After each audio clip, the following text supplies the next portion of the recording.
More transport chaos here in France on Christmas Eve as strikes against pension reforms near their third week. Only 40% of trains were running on Tuesday, creating jam-packed conditions and headaches for many holiday travelers. Hardline unions have rejected the government's calls for a Christmas truce and vowed to remain on strike until the reforms are scrapped.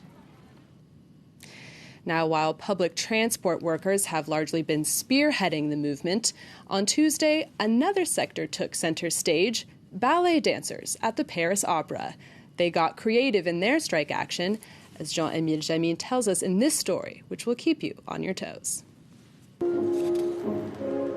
Performing a strike on tiptoe. On Tuesday afternoon, dancers and musicians took over the forecourt of the Opera Garnier for an improvised ballet.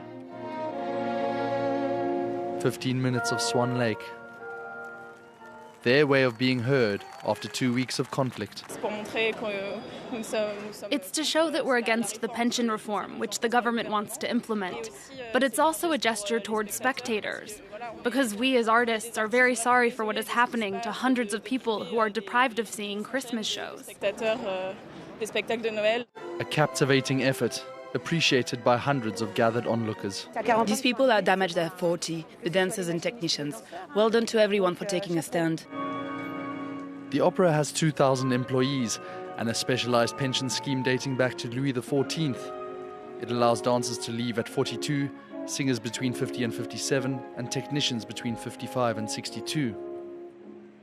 Employees fear the universal pension plan and how they might physically cope. It's daily work. It's every day, every morning. And to get to that level, there's a limit, a compulsion. If at some point you want to continue to see pretty dancers on stage, you can't go on until you're 64. It's not possible.